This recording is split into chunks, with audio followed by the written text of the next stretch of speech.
Very good morning, all. Hi, I'm Nigamika Chiveti, Department of MBA, Sai Vidya Institute of Technology. I'm here to today talk about the composition and reward system subject.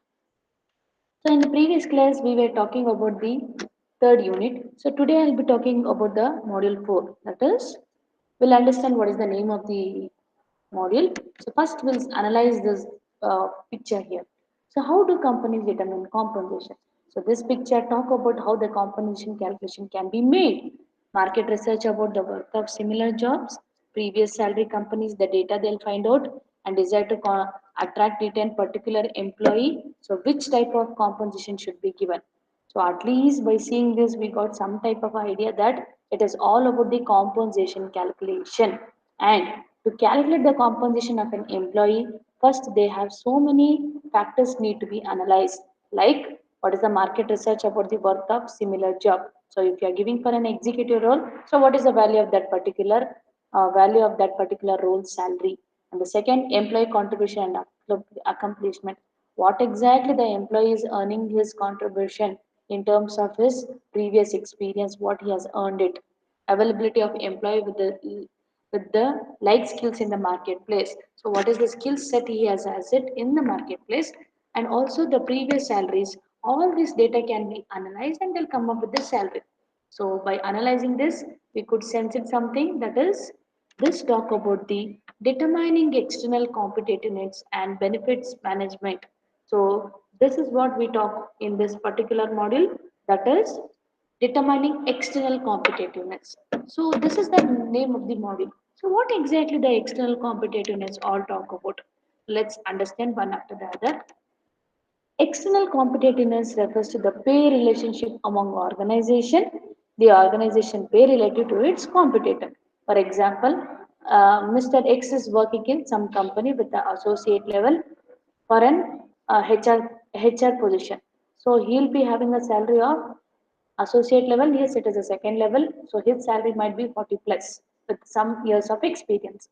And some person has come to an organization, name is Mr. Y. So for the same associate level, it is all similar to the Mr. X company. So when they are creating the salary for a Mr. Y, they will analyze what is the market value of this particular person's profile. Is it the same salary should be given? All these factors need to be analyzed. That is called as external competitiveness. Competition giving in terms of salary, comparing organizations pay. What exactly are they paying? Are this present companies affordable to pay or not? Can be analyzed and come to a conclusion. So that is called as external competitiveness. So pay level refers to the average of the array of rates paid by an employer, base plus bonuses plus benefits plus option and number of employees. So this is called the average of the array, which consists of bonus, basic pay, benefits and options, what exactly the employee is getting. All this can be analyzed only when you compare the pay with the different organization. What exactly are they paying, and is it according to the market, or is it according to the employee's previous salary? That can be noticed in the external competitiveness. External competitiveness is expressed in practice by how they are expressed basically. The first here they talk about setting pay level that is above or below or equal to the tough competitors. So they try to give the salary according to the competitors' price, like either it will be more than that, or it will be equal to it, or it will be less than that due to some conditions as per the policies laid on by the organization. And also they say that determining the mix of a pay forms related to those of competitors. So they will also analyze what is the pay forms related to those of competitors, what exactly the competitors policies are all about. Is it the competitor policies similar in terms of compensation with the present company, what they are comparing? That can be analyzed through external competitiveness. So now we understood the external competitiveness. So let us define what exactly the competitiveness talk about. So the external competitive refers to the pay relationship among organization. So they're trying to compare the pay policy or the compensation policy with the one organization to the other organization. So the organization pay related to its competitors. So they try to find it out what is the competitor's price. Is it the present companies affordable to pay same price or not? Or they want to pay try to equivalent to them or more than that or lesser than that? that can be analyzed based on the company's interest to give the compensation to the employee. So, in brief, pay level refers to the average of the array of rates paid by an employer. So, some set of average money which is paid to the employee by comparing it, it consists of base, bonuses, benefits, value of stocks, options divided by number of employees. If there are 1,000 people in an organization, their average salary is calculated by 1,000 members of salary divided by 1,000. So you will get the average pay level, average pay level to the of an organization of employees. And it also talk about pay forms are the various types of payments or pay mix that make up total compensation. So altogether that forms a total compensation. So now, why external competition is so important? So we learn the meaning. Why is it? What is the meaning of it? Now the question arises: why is it so important? Because to sustain in a market, to be a part of the market, to get noticed by a market, and also to give a standard pay to an employee as per the compensation law. So external competition is important in compensation because it helps employee to get a fair compensation, because one organization they are giving 40,000 salary, but this organization is giving 20,000. It is not the fair compensation given to an employee for whichever role it is, right? So that's the reason to give a fair compensation, external competition is more important. As long as business knows that there is another firm willing to pay a worker more for their service, they will adjust the salary accordingly. If you are not paying the fair compensation, what the employee will do? He'll stay for some days, he'll see how things are going on, and he got a fickle mindset saying that I can jump to the other organization where they're paying the higher salary. Why should I stay in this organization? Yes, so that's the reason every company they keep updating the salary package according to the market price. At least in and out, 2-3 thousand is fine, but more than 10,000 it cannot be adjustable to an employee to sustain in that specific organization comparing to their salary. So competition also helps new businesses know the market wage rate. By this way, they can get to know what is the market wage rate in the organization and how well they can make use of it. That can be noticed. So the pay level and the pay mix decision basically focus on two objectives. One is what is the control cost and how do you attract the employees. So control cost again talk about the cost what the labor has incurred in terms of pay level into number of employees. If the pay level of an employee is 50 plus thousand per individual into number of employees, 50,000 into 10 employees, what is the amount? It will come around 50,000 into 100 employees. Let us take a small number. Let us not take more numbers. So 50,000 into 100. It will come around 50 lakhs, right? So that is the labor cost incurred on them. So higher the pay level relative to what competitors pay the greater amount and the relative cost to provide similar. So these are the products and services given to an employee based on the what work he has done, what services he has rendered, and for that he'll be getting a fair benefit out of it. That talk about the control cost.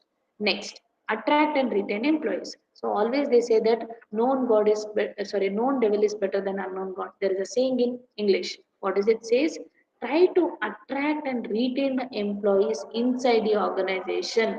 Don't let your employees to go outside the organization, because getting a new employee to an organization, making him trained, making him settle, and teaching things what to be done, it will take a long process. Instead, retain the employees by giving some percentage of hike in the salary.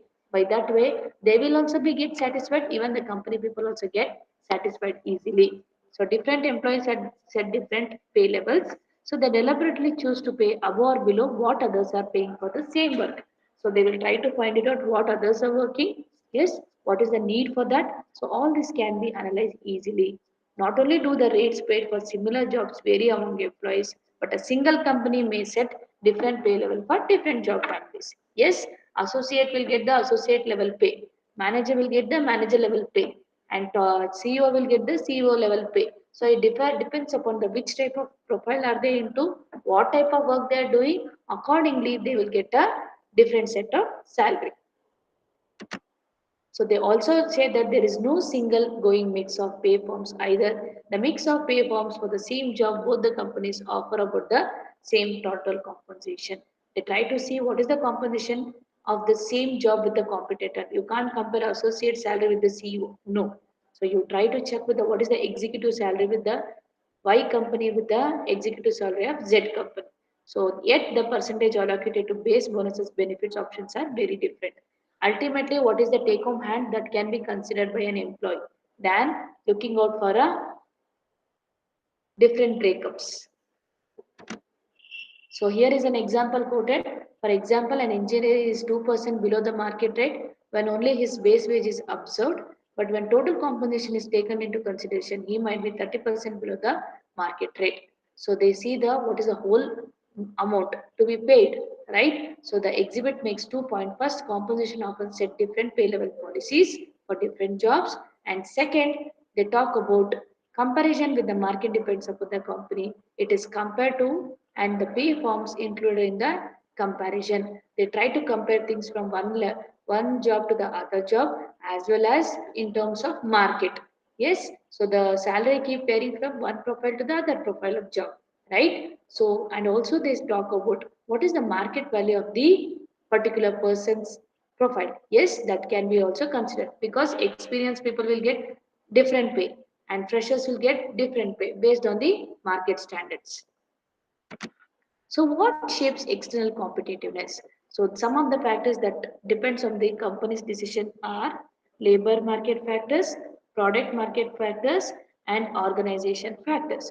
As the title only talk about labor market factor, this is related to the labor issue. Like it might be what is his skill set, what is more important, how is he giving competition to the present market. That talk about the labor market factors. And the second one is product market factor where the competition in the product and service markets which affects the financial condition of the organization in terms of products competition. You can see due to this pandemic situation very new products are coming to existence. Yes, there was a face shield, there was a mask concept, but due to pandemic situation they try to give a more impulse in the market and giving competition to the higher extent, right? So based on that also the competitive the composition can be fixed. And the next one is organization factor. So organization factor talk about the unique to each organization and its employees. So what is the business strategy? What is the technology all about? What is the productivity? What is the productivity? All should be analyzed easily and the strategies should be maintained to know what is the productivity to be considered before making any compensation plan. Yes. So labor market factors. Again in the labor market factors, we have some more factors to be analyzed. Economists describe two basic types of markets. Yes, the quoted price and the boards. So the quoted price always talk about the items price adds to the list of job openings, starting wage. Amazon is the best example for quoted price. So there will be some specific price you will be quoted and see which things are suitable for them.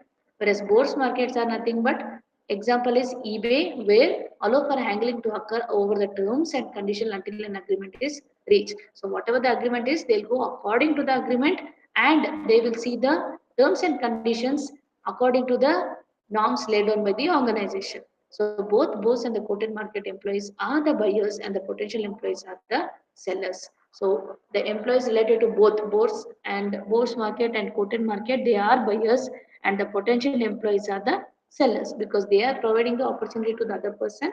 So the employees act as a seller and the top level management act as a buyers. So people and jobs matched up at a specified pay rates. Based on the specified pay rate, they will try to match it. Now, how labor market works? Basically, you might already learned in your economic subject, demand, marginal labor, demand, supply, marginal, these concepts you might learn. So let us will understand those topics still precisely in this particular topic. So understanding how market work requires analysis of the demand, supply of a labor. So the demand side focuses on the actions of the employees. Yes. So how exactly the demand impacts on the employees? If there is a huge demand for a particular profile, then the competition level will be very high. Yes. So and how many employees they seek and what they are able and willing to pay those employees. What is the competition level? If there is only single post, obviously 1,000 people will be applying. So these type of category we can see in the government jobs. Yes. So what happens based on the reservation categories? Many people apply for a government job. Might be the profile opening will be very less, but huge demand is there, so people will apply for it, and that creates a huge competition. If the supply side looks at the potential employees, their qualification and the pay, they are willing to accept it in the exchange for the services. So what are the services they are rendering? And the supply plays an important role when you talk about the labor market. So based on the potential employees' needs. So that can be precisely understood in the four topics, that is labor demand, marginal product, marginal revenue, and labor supply. The first one that talk about the labor demand. So labor demand answers requires an analysis of labor demand. In short, labor demand talk about the factor of production. So an employee cannot change any other factor of production. It might be in terms of technology, capital, or natural resources. Any of the factors, an employee can never change it. They should work accordingly. So under such condition, a single employee's demand for a labor coincides with the marginal product of a labor. What exactly the marginal product is all about, and what is the demand for a single employee? What are the needs required if an employee is getting into organization? How well he is doing the job? All these things need to be analyzed when you're talking about the labor market.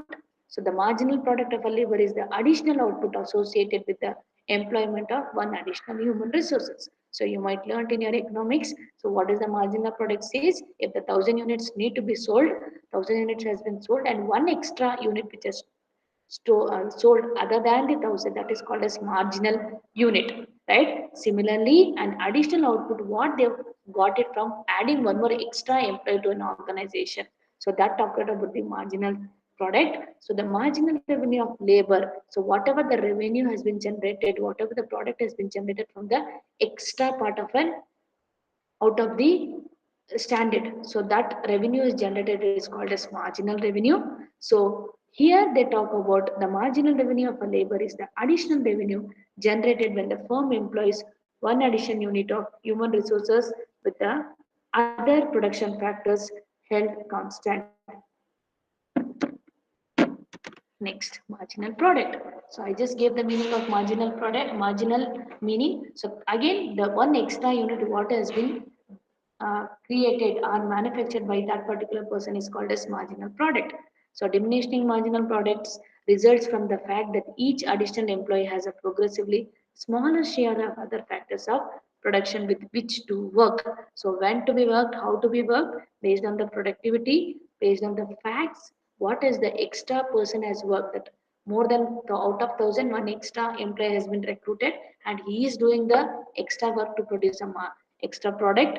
So in the short term, other factors of production like office space, number of computers, telephone lines are fixed. So as more business graduates are brought into the firm without changing other production factors, the marginal productivity must eventually decline because you are getting new persons to an organization, but the utilization of the product remains same irrespective of how many people come. In that way, the marginal productivity will decline. This talk about the marginal productivity. Next, we'll be talking about marginal revenue. So marginal revenue is the money generated by the sale of the that particular marginal product, the additional output from the employment of one additional person. So what is the employment has been done? So what are the additional criteria has been taken care to produce any additional unit in an organization? A manager using the margin revenue product model must do only two things. One is determine the pay level, determine the marginal revenue. So determine the pay level, talk about these things set by the market forces, whereas marginal revenue generated by the new hire. What is the extra employee is working? One new employee is working in an organization, that is called as new hire. What he has generated, that can be analyzed in the marginal revenue. Next, labor supply. So this model assumes that many people are seeking jobs and that they possess accurate information about all job openings. So they will get more and more information about the openings of a job and they work accordingly and get benefited out of it, and no barriers to mobilize among jobs exist. There shouldn't be a discrimination They should be follow the union membership law. Then only everyone can be treated fairly. If unemployment rates are low, offers of higher pay may not increase supply. So unemployment rate is only more. Then how will they get the increase of supply for everyone? So that will create a biggest rift against the labor market. So next we are talking about the modification to the demand side. So modification to the demand side always talk about the compensation differentials, efficiency wages, signaling. So these three are the component topic we talk about demand side. So we talked about the labor part. Now we are talking about the demand. Compensation differential. Compensation differential talk about what is the compensation given with the different categories based on some features. Yes, if a job has a negative characteristics, then employer must offer higher wages. So this you can see in the MNC people who worked in a night shift for at the end of quarters. So they'll be stretching for 3 4 hours. In that way, they give extra benefit because the negative character here talk about working more than 24 hours. Sometimes they work in a MNCs at the close of quarters. In that way, that is an extra negative character talk about the particular person. In that way, employees must offer higher wages to them. So by that they can attract the consumers, attract the employees' attention, and they can get benefited out of it. Second one, efficiency wages. According to efficiency wage theory, higher wages may increase efficiency, actual lower labor cost if they attract higher quality. So if you are giving the higher wages, if you are giving the higher wages, employees will get attracted more. So again, lower labor cost talk about attract higher quality applicants, lower turnover, attract higher quality applicants, lower turnover increases worker effort and reducing shirking. So these are the concepts need to be analyzed when you're giving the more efficiency wages to the employees. The last one we are talking about the signaling theory. So signaling theory holds that employees deliberately design pay levels and mix as a part of strategy that signals to both prospective and current employees what they are expecting. So what is the employees interest toward the compensation? So they try to design accordingly to the taste and preferences, according to the norms and policies laid down by the employers, work accordingly. So a study of a college students approaching graduation found both pay level and mix affected their job decision. If a person who has completed his MBA recently and is joining for some organization, both the factors can be considered when he has passed out and when he is joining. So that again talk about the signaling. So pay level was more important to materialists and less important to those who were risk averse. So applicants appear to select among job opportunities, both pay level and pay mix send a signal to it. So these are the things we understand in the marketing demand consumption. So thank you students. Thanks for watching my video. Have a very good day.